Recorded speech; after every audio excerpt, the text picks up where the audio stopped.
একটু ধারাবাহিকভাবে শুনতে চাই, মানে একেবারে ছোটবেলা থেকে যেখান থেকে বলার ইচ্ছে আছে আপনার। জন্ম জেলা কোথায়? আমার জন্মস্থান চিটাগং, আমি ওখানে জন্মগ্রহণ করি। আর আমার দেশের বাড়ি হচ্ছে ময়মনসিংহ। জি। আমার বাবা মা ময়মনসিংহে থাকেন, তো ওরা বিয়ের পর ওখানে সেট হয়ে যায়। বিয়ের পর ওখানে ময়মনসিংহ থেকে ওরা চিটাগং সেট হয়ে যায়। আচ্ছা। ওখানে আমার বাপ মা ওখানে থাকে। আমরা হচ্ছে আপনার 5 বোন 4 ভাই। 5 বোন 4 ভাই। আপনার পজিশন? আমি হচ্ছে বোনদের মধ্যে 4 নাম্বার। আমার ছোট একজন আছে, আমার বড় 3 জন। জি। 9 ভাই বোনের মধ্যে আপনি হচ্ছেন 4 নাম্বার। জি জি। তো ওখানে আমি যখন আমার 7-8 বছর বয়স, 8 বছর না, ধরেন 6 থেকে 7 বছর বয়স, তখন আমরা ওই দেশ থেকে চলে আসি। জি। আমাদের ওখানে জমি জমা সব বিক্রি করে আমরা ময়মনসিংহে চলে আসি। আসার পর আসার পর এখানে আমরা ঘর দর তোলা হয়, বাড়ি করার পরে আমি স্কুলে ভর্তি হই। ঠিক আছে। এর মধ্যে বলে রাখি, আমার আব্বু, যেহেতু আমার কোনো বড় ভাই নেই, আমার আব্বু পুরা সংসারের দায়িত্ব তার আচ্ছা, উপর। কি করতেন উনি? পেশায় কি ছিলেন? উনি আপনি রাঙামাটি এখনো করে, সেই কাজটা সে এখনো করে। রাঙামাটি হচ্ছে আপনি পাহাড় থেকে পাহাড়িরা বাঁশ কেটে দিবে, ওই বাঁশটা নিচে নামায় ট্রাকে ভরে এটা মানে বিভিন্ন জায়গায় পাঠানো হয়। আচ্ছা, এই কাজটাই মূলত করেন হ্যাঁ, উনি? আমার বাবা এটা করে। আর এতে তার রোজ ইনকাম হচ্ছে আপনার 1000-1200-1500 টাকা রোজ ইনকাম হয়। ঠিক মতো করতে পারলে, আর যদি না করতে পারে তাহলে খুব কম হয়। আচ্ছা। তো এই দিয়ে আমার ফ্যামিলির সংসার চলে আর কি। তো আমার বাবাও তো এত বড় সংসার, আমরা 9 ভাই বোন, ধরতে 11 জন টোটালি ফ্যামিলিতে। তো যাই হোক, টোটালি ফ্যামিলিতে 11 জন। তো আমার যিনি বড় বোন, ঠিক আছে, সে আব্বুর উপর পুরা চাপটা পড়ার কারণে দেখা যাচ্ছে হয় না, খুব কষ্ট করে সংসার চলে, এমনকি খুব প্রবলেমের মধ্যে যেতে হয়। ঠিক মতো খাওয়া দাওয়া খেতে পারে না বা ওষুধপত্র খেতে পারে না আম্মু। তো আমার বোন বলে যে বাসা বাড়ি চাকরি করবে, কাজ করবে সে। তো আমার বোন অনেক ছোট থাকতে বাসা বাড়ি কাজে করে। যখন মাসে 100 টাকা ছিল তখন থেকে আমার বড় বোন বাসা বাড়ি কাজ করে। জি। আর আমার বড় বোনের পরে উনি যিনি ছোট ছিলেন তিনি চলে যায়। আচ্ছা। তারপরেও আমার বড় যিনি তিনি চলে যায়। এতে আমার আব্বু, মানে সবাই কি কাজের বাড়িতে বাড়িতে গিয়ে যে? হ্যাঁ, না, মানে একটা বাসায় থাকে। আচ্ছা, একটা বাসায় থেকে কাজ করতো? হ্যাঁ, কাজ করতো। আর খাওয়া দাওয়া সব ওদের উপর ছিল। ওকে। মাস শেষে যে স্যালারিটা দিত এটা বাড়িতে পাঠিয়ে দিত। তো এমনি করে আমাদের সংসার চলে।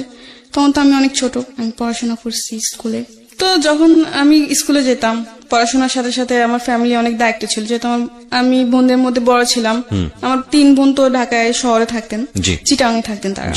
আমাদের অনেক ঋণ ছিল, মানে ধার করে অনেকজন থেকে টাকা নেওয়া হতো। কারণ দেখা যাচ্ছে আমার আম্মু অনেক অসুস্থ ছিল, তো অসুস্থ হওয়ার পর আমার আম্মুকে হসপিটালে ভর্তি করানো হয়। তো তখন অনেক টাকা লেগে যাওয়ার পর ওগুলো ধার করে নেওয়া হয় লাভের উপরে। যে 5000 আনলে 6 মাস পরে 5000 টাকার মধ্যে 2500 টাকা লাভ দিতে হবে। আচ্ছা। এরকম ভাবে আনা হয়। তো অনেক টাকা এই মানুষ থেকে আনা হয়েছে। তো ওগুলো ভাঙার জন্য আমার বোনরা ডিসাইড করে যে ওরা বাসা বাড়ি কাজ করবে। তো স্কুলে যেতাম, তখন স্কুলে বসে বসে দেখতাম মাদ্রাসার মানুষ যেত, মানে মেয়েরা যেত বোরকা পরে, হাতে টিফিন কানি বাটি নিয়ে। তো আমার খুব ইচ্ছে হতো আমিও যদি যেতাম এভাবে, তো কত ভালো হতো। আমার স্বপ্ন ছিল, আমার ছোট থেকে একটা স্বপ্ন যে আমি পড়াশোনা করবো, কিছু একটা হব, নিজের পায়ে দাঁড়াবো। আমি পড়ার দিকে আরবি বলেন বাংলা বলেন দুই দিক থেকে ভালো ছিল। এগুলো খেয়াল রাখবেন প্রিয় শ্রোতা, একটা শিশু কোমলমতি মন নিয়ে পৃথিবীতে আসে এবং সব ভালো ইন্টেন্স গুলো নিয়ে দুনিয়াতে আসে। আমাদের সমাজ, আমাদের সিস্টেম, আমাদের পারিপার্শ্বিক অবস্থা কখনো কখনো এই চমৎকার মন নিয়ে আসা শিশুদের উপরে এমন বাস্তবতাকে চাপিয়ে দেয় যে তাদের জীবনটা দুর্বিষহ হয়ে যায়। বুঝতেই পারছেন আজকে যেহেতু সিক্রেটসে আছে, তার মানে নিজের ভুলগুলো নিয়ে এখানে এসছে। সো ধৈর্য ধরে এই বিষয়গুলো খেয়াল রাখবেন, যাতে করে ওর যখন মন্দ দিকগুলো এখানে রিভিল হবে, তাতে করে আপনাদের এই ভালো দিকগুলোর কথা মনে করে নিজের রিয়েলাইজেশনটা হয়। আমরা সবসময় যে কথাটা বলি যে একজন মানুষ যিনি এখানে কনফেস করছেন তার দিকে আঙ্গুল তোলা আমাদের উদ্দেশ্য নয়, তাকে শুনে তার জীবনের পরিণতি জেনে নিজে সচেতন হওয়াটাই মূলত আমাদের অনুষ্ঠানের উদ্দেশ্য। তো আমার খুব ইচ্ছে ছিল আমি যদি মাদ্রাসা যেতাম হবে, তাহলে তো আমিও টিফিন কানি করে ভাত নিয়ে যেতাম। আমার খুব শখ এগুলো, আমার ছোট থেকে যেমন কিছু কিছু শখ আমার খুব গেছিল। আমি জালি দিয়ে মাছ মারতে খুব পছন্দ করতাম। আচ্ছা, বিলে যেয়ে। বুঝতে পারছেন যে একেবারে গ্রাম অঞ্চলে বড় হওয়া। জি জি। তো আরো কিছু শখ আছে, যেমন শাড়ি পরা। মেয়েদের খুব কমন শখ। হ্যাঁ, যাই হোক, এরকম কিছু শখ। আর ছোট থেকে আমি ছেলেদের সাথে চলাফেরা করতে বেশি পছন্দ করতাম। আচ্ছা। মেয়েদের সাথে আমার খুব কমই চলাফেরা হতো, ঝগড়া হতো বেশি।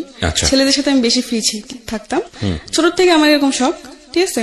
তো আমি স্কুলে পড়ার পর এক পর্যায়ে আমি আমার আম্মুকে বলি যে আম্মু আমি স্কুলে পড়বো না, আমি মাদ্রাসায় পড়বো। তো আমার আম্মু এটা শুনে অনেক খুশি হয় যে মাদ্রাসায় পড়বে, এটা তো খুব ভালো কথা। আমার মারও খুব ইচ্ছে যে আমার মেয়ে বা ছেলে মাদ্রাসায় পড়বে, একটা ভালো কিছু হবে, এটা আমার মার খুব শখ। জি, যার জন্য আমার 2 ভাইকে এখন মাদ্রাসায় ভর্তি করানো হয়েছে। আচ্ছা, তো আস্তে আস্তে আমি মাদ্রাসায় যাই এভাবে। যেরকম আগে স্কুলে যখন যেতাম তখন সকালবেলা আরবি পড়তাম, আরবি পড়ে নাস্তা করে আবার সকালে স্কুলে চলে যেতাম। স্কুল থেকে এসে গোসল টোসল করতাম, মাছ টাছ মেরে গোসল করতাম, গোসল করে খাওয়া দাওয়া করে বাজারে যেতাম। জি, বাজার টাজার করে আনতাম, যেহেতু আমার আব্বু দেশে থাকতো না। আমার আব্বু মাসে 2-3 মাসে একবার আসতেন এরকম ভাবে, আর টাকা পাঠায় দিত। আচ্ছা, আমার বোনরাও টাকা পাঠিয়ে দিত, আর ফোনে কথা হতো। তো এমনি করে সব দায়িত্ব আমার দেখতে হতো, যেমন সবকিছু মাছ মারা থেকে শুরু করে লাকড়ি আনা, তারপর বাজার টাজার সম্পূর্ণ সবকিছু আমি করতাম। বিলে যাওয়া, মরিচ তোলা, যেটা মানে গ্রামে যারা মানুষ যেমন করে আর কি, ঠিক জি, আছে। জি, তো একটা পর্যায়ে আমার আব্বু অসুস্থ হয়ে পড়ে, আমার 2 বড় বোনের বিয়ে হয়ে যায়। আচ্ছা, 2 বড় বোনের বিয়ে হয়ে যাওয়ার পরে আমার বড়জন একজন থাকে, ঠিক আছে, একজন বাসায়। তখন তো খুব আপনি অল্প টাকা হতো, এখন যেরকম একটা বাসায় কাজ করলো 7,000-8,000 টাকা বেতন দেয়, কিন্তু তখন তো আর এটা ছিল না। রাইট, 2-3 হাজার টাকা পেতো, এতে তো আমার বোনেরও খরচা ছিল, এই কামাই দিতে হতো না। কারণ দিনে আব্বুরও বয়স হতেছে, আব্বু তো আগের মতো সেই রোজ কামাই করতে পারে না। জি, তো যাই হোক একটা পর্যায়ে দেখলাম আব্বু অসুস্থ হয়ে পড়ে, আমার ফ্যামিলিতে খুবই একটা খারাপ সময়, ঠিক আছে। আমার বোনের টাকা দিয়ে আমাদের ফ্যামিলি চলে না, সংসার চলে না। আমার আম্মু তো হাই প্রেশারের রোগী, তো একটু টেনশন করলেই দেখা যাচ্ছে উনি অসুস্থ হয়ে পড়ে, আচ্ছা, অনেক জরুরত হয়, উনি শরীরটা খারাপ হয়ে যায়। আচ্ছা, তো এরকম আর কি, বেশি টেনশন করতে পারে না কিছু নিয়ে, আর খুবই কষ্ট করে আমার মা। দেখি যে ঠিক মতো ওষুধ না খাওয়ার ফলে আমার মা খুবই অসুস্থ হয়ে পড়ে। ওকে, তো এগুলো দেখতে আমার ভালো লাগতো না, যেহেতু ছোট থেকে আমি খুব মানে আমার মানুষের প্রতি মায়াটা অনেক বেশি। ওকে, তো আমি পড়াশোনা করতাম আর এগুলো দেখতাম, ঠিক মতো মাদ্রাসায় খাবার নিতে পারতাম না, খাবার কষ্ট করতাম, তো আমার ভালো লাগতো না। ঈদ আসতো একটা ভালো জামা পড়তে পারতাম না, কারণ দিতে পারতো না, ক্ষমতা ছিল না, টাকা পয়সা নাই, কেমনে দিবে। যাই হোক, পরে এরকম একটা পর্যায়ে অনেক সমস্যা হয় ফ্যামিলিতে। তো আমি বলি কি আমি পড়াশোনা করবো না, আমি মাদ্রাসা পড়বো না, আমি ঢাকা চলে যাবো, আমি বাসায় বাসায় কাজ করবো, এতে তো একটু হলেও সমস্যা কমবে। তো আমার আম্মু বলছে না দরকার নেই, দরকার বলে সারাদিন একবার খাবি, তবু মাদ্রাসায় পড়, আচ্ছা, পড়লে তোরই ভালো। মেয়ে যদি মাদ্রাসা পড়ে বা একটা ছেলে যদি মাদ্রাসা পড়ে আলিম হতে পারে, আর যদি মরে যায় তো আল্লাহর কাছে অন্তত জবাব দিতে, অনেক কিছু বলে আমাকে। বলার পর আমি বলছি না, আমি পড়বো না। ছোট থেকে খুব শখ যে মানে 3 তলা 4 তলা বিল্ডিং দেখবো, দেখি নাই কোনোদিন, ঠিক আছে। আমার খুব শখ ছিল, এই ঢাকায় আসা আমার খুব ইচ্ছে ছিল ছোট থেকে। ওকে, এক পর্যায়ে আপনি রাজি করান। হ্যাঁ, এক পর্যায়ে আমি রাজি করি আম্মুকে। তো আমাদের গ্রামে একটা আন্টি ছিলেন, সে আবার বাসা বাড়িতে মেয়ে দিত নিয়ে, আচ্ছা, কাজের মেয়ে দিত। হ্যাঁ, কাজের মেয়ে দিত। হ্যাঁ। তো আমার আম্মু এক পর্যায়ে ওই আন্টির সাথে কথা বলে, বলার পর আন্টি এরকম এরকম তারিখ বলে যে এরকম এই তারিখে নিয়ে যাব সকালে। আমি তো খুশি, আমি ঢাকা যাব, আমার এতদিনের স্বপ্ন পূর্ণ হবে। যাই হোক ঢাকায় আসলাম, বাসা বাড়িতে গেলাম। ফার্স্টে মন বসতো না, কালি কান্না করতাম, তখন তো আমি ছোট ছিলাম, তখন আমার বয়স ছিল 10 বা 11-র মধ্যে, এরকম কিছু একটা বয়স, ঠিক আছে। কাজ করতে করতে কান্না করতাম, বা কাজ সেরে কান্না করতাম, রাত্রে ঘুমাইতাম না, কান্নাকাটি করতাম। তো এমনি আস্তে আস্তে কান্নাকাটি করতে করতে একসময় আমার মন বসে যায়, আচ্ছা, ভাল লাগতে থাকে। আচ্ছা, একটা বাসার মধ্যে প্রায় 8-9 মাস ছিলাম, তো 8-9 মাস বেশ ভালোই ছিল, ঠিক আছে। একটা পর্যায়ে দেখি যে বাসায় থাকি ওই বাসার আন্টি খুব চিল্লাপাল্লা করে, বা সাধারণ কিছু নিয়ে বকাঝকা করে, সন্দেহ করে।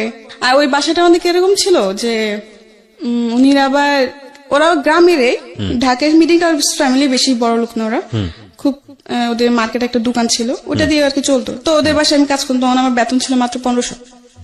তো মাস শেষে বেতন বাড়িতে পাঠিয়ে দিতাম, আব্বু নিয়ে যেত, না হলে আম্মু নিয়ে যেত, না হলে তখন তো মনে হয় বিকাশ ছিল কি ছিল না, আমার পুরোটা খেয়াল নাই। তো যাই হোক এমনি করে বাড়িতে টাকা পাঠিয়ে দিতাম, আমি রাখতাম না। জি, তো এমনি 8-9 মাস করার পর দেখলাম যে আন্টি অযথা বকাঝকা বা গায়ে হাত তুলতে আসে, জি, এরকম কিছু একটা করে। তো আমি বলছি আমি থাকবো না। আচ্ছা যাই হোক থাকবো না, তো আমার বলে কেন থাকবে না, এসে অনেক কিছু করে ওই বাসাতে আমি চলে আসি। চলে এসে আরেকটা বাসা যাই, ঠিক আছে। ওই বাসাটা বেশ ভালোই ছিল, কারণ সব থেকে ভালো ছিল কি জানেন, আমি বললাম যে ছোট থেকে আমি ছেলেদের সাথে চলতে বেশি পছন্দ করতাম, রাইট, ঠিক আছে। তো ওই বাসায় যে বাসায় গেছি নেক্সট টাইম, ওই বাসার মধ্যে আমার সমান 2টা মেয়ে ছিল, আরেকটা ছেলে ছিল। তারা মানে আন্টির 3 জন সন্তান বাচ্চা ছিল, ঠিক আছে। 2টা মেয়ে 1টা ছেলে, ছেলেটা ছোট, মেয়েগুলো আমার সমান। তো ওদের সাথে খেলাধুলা করতাম কাজ সেরে, আর আমাকে খুব আদর করতো। আর ওখানে একটা ছেলে ছিল, ছেলেটার নাম বলতে চাচ্ছি না, বাট বাড়িওয়ালার ছেলে, কিন্তু কোনোদিন আমাকে ও ওরকম নজর দেখে না, কাজের মেয়ের নজরে দেখে নাই। আচ্ছা। ভাবতো যে আমিও ওদের একটা কিছু ফ্যামিলি মেম্বার। ফ্যামিলির মতো দেখতো। যাই হোক, তো ওদের সাথে খুব ভালো সময় কাটে। আস্তে আস্তে ওখানে বেশ অনেক দিনই ছিলাম, ঠিক আছে। তো একটা পর্যায়ে ওই বাড়ির যে মানে আঙ্কেল, আমি উনিকে আবার আঙ্কেল আন্টি বলতাম, ঠিক আচ্ছা। আছে। আঙ্কেল একটা পর্যায়ে দেখি কি যে কিরকম জানি একটু অদ্ভুত টাইপের ব্যবহার করতে থাকে। আপনার বয়স তখন কত? তখন আমার বয়স এই 10 থেকে 11। 10 থেকে 11, ওকে। তো এত কিছু বুঝতাম না তখন। আমি দেখলাম কয়েকদিন যাওয়ার পর, কয়েকদিন কিছু না, সবকিছু একদম ঠিক, আমি অনেক হ্যাপি, হ্যাঁ, সবার সাথে খুবই মিলেমিশে চলছে। হ্যাঁ, মিলেমিশে চলছি, খাওয়ার সময় খাইতেছি, আবার টিভি দেখার সময় মানে খুবই মানে আমি মনে করতাম কি যে যে সময়টা আমি আমার গ্রামে পার করতে পারি নাই এত হাসি মজা করে, এটা আমি এখানে করতেছি। যে যাই হোক, একটা পর্যায়ে দেখি যে আঙ্কেল একটু অন্য টাইপের হয়ে গেছে। এরকম যে মানে রাত্রে দেখি রুমের পাশে এসে দাঁড়ায় থাকা, বা রাত্রে ঘুমানোর পরে আর কি, ঠিক আছে। তো আমার একটা অভ্যেস কিছু ছিল কি, আমি টিভি দেখতাম আচ্ছা। অনেক রাত্রি পর্যন্ত টিভি দেখতাম, 2টা-3টা পর্যন্ত আমি টিভি দেখতাম। তো আমি সব কাজকর্ম ছেড়ে আড্ডা মেরে শেষ হওয়া যাও, পরে খাওয়া দাওয়া সেরে ওরা ঘুমায় পড়তো। তো ওরা তো ওদের বেডরুমে যে ঘুমায় পড়তো, তা আমি ড্রয়িং রুমে বসে টিভি দেখতাম। আচ্ছা। রাতে 2টা-3টার মতো টিভি দেখতাম। Okay. তা একটা পর্যায়ে দেখি যে ওই ঘরে আঙ্কেল রাত্রে হঠাৎ করে এসে ডাক দেওয়া, বা আমাকে বলতো যে পানি নিয়ে আসো, এটা সেটা, তো আমি নিয়ে যেতাম। কিন্তু একটা পর্যায়ে দেখি যখন আমাকে বলতো পানি নিয়ে যাও, তখন যখন আমি ওকে পানিটা দিতে যাব, তখন ও আমার গ্লাসটা না আমার হাতটা ধরতো। মানে এরকম ভাবে অনেক কিছু কিছু অড জিনিস আপনি খেয়াল করলেন, এবং যেটা আপনার কাছে খুব অস্বস্তিকর মনে হচ্ছে। হ্যাঁ, Something beyond entertainment. Welcome. তারপর কি হলো? যাই হোক, আমি দেখতেছি এরকম কিছু একটা। মানে পরে আমি আর কারোর সাথে এটা শেয়ার করি না, কারোর সাথে না। তো এটা আস্তে আস্তে বাড়তে থাকে, দিন দিন বাড়তে থাকে। মানে উনি এক্স্যাক্টলি উনি ছিলেন হচ্ছে বাড়িওয়ালা। আচ্ছা। তো আমি মনে মনে ভাবলাম যদি বলি তো হয়তো সবাই আমাকে দোষারোপ করবে, মিথ্যা বলতিস, আচ্ছা। এরকম কিছু না। আচ্ছা। কারণ তারও তো 2টা মেয়ে আছে, আচ্ছা। ঠিক আছে। পরে কিছু বলি নাই। পরে আমার বড় বোন ছিলেন আবার, আমি যেখানে থাকতাম ওখান থেকে কিছুটা দূরে আমার বড় বোনের বাসা, ওখানে সে কাজ করতো। আচ্ছা। তো আমি আমার বড় বোনকে বলি আমি থাকবো না এই বাসায়। কিন্তু আমার আরেকদিকে মায়া ছিল ওই ছেলেটার প্রতি, কারণ ওদের সাথে আমি এত ভালো সময় কাটাইছি, ও আমি চলে ওদেরকে খুব মিস করবো, আমি যেতে চাইছি কিন্তু না যে আমি পারতেছি না, আমার এগুলো ভালো লাগছে না। তো আমার বোনকে বলে আমি থাকবো না, আমি চলে যাবো। তো আমার বোন বলল কেন, এতদিন বললে এত ভালো ভালো, এখন তুই চলে যাবে, কারণ কি? আমি বলছি না আমার ভালো লাগে না, আমি থাকবো না, আমি চলে যাবো। এরকম বলার পর আমার বোন অনেক রাগারাগি করে। আচ্ছা। এই 2 দিন পর বাসা চেঞ্জ করে, এটা কি ভালো? কিন্তু আমি কেন বাসা চেঞ্জ করি এটা তো ওরা জানে না, আমি তো ওদের সাথে শেয়ার করি না জিনিসটা। এমনি করে আমার বোন বলে থাক, দেখ বাড়িতে অনেক প্রবলেম, কয়েকটা মাস থাক কষ্ট করে। তো এমনি এমনি আমি আর 2টা মাস থাকি। থাকার পর খুবই দেখা যাচ্ছে আমি রাতে ঠিক মতো ঘুমাতাম না, ভয় থাকতো সবসময়, মনে মধ্যে ভয় কাজ করতো। জি। কারণ এই জিনিসগুলোর সাথে তো আমি আগে কোনোদিন মানে ভাবি না যে এরকম কিছু একটা, মানে অনেক কিছু মানে গ্রামের টাইপে ছিলাম, আচ্ছা। এত বুঝ জ্ঞান বা এত ইন ডিটেল ইনডেপথ জানা ছিল না। না জানা ছিল না।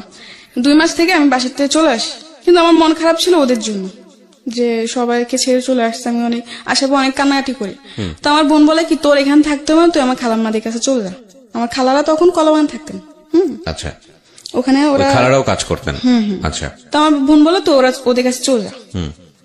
তো আমি এক পর্যায়ে আমার খালাম্মাদের কাছে চলে যাই, ঠিক আছে। ওখানে যাওয়ার পর ওরা আমাকে একটা বান্দা বাসায় দেয়। ওই বাসাতে আমি একটা বেবি রাখতাম, বাচ্চা, মানে বাচ্চার দেখাশোনা করতে হ্যাঁ হতো বাচ্চার আপনাকে। দেখাশোনা করতাম। তো যখন আমি যাই তখন ওর বাচ্চার বয়সটা ছিল আপনার 2 থেকে 2.5 মাস, অনেক ছোট। আর ওর বাপ মা দুজনে চাকরি করতেন, চাকরিজীবী ছিলেন, হাজবেন্ড ওয়াইফ।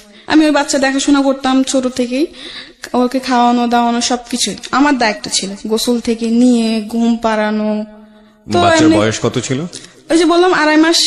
2-2.5 মাসের বাচ্চার পুরো দায়িত্ব আপনার উপর। হ্যাঁ আমার উপর। তখন আপনার বয়স কত?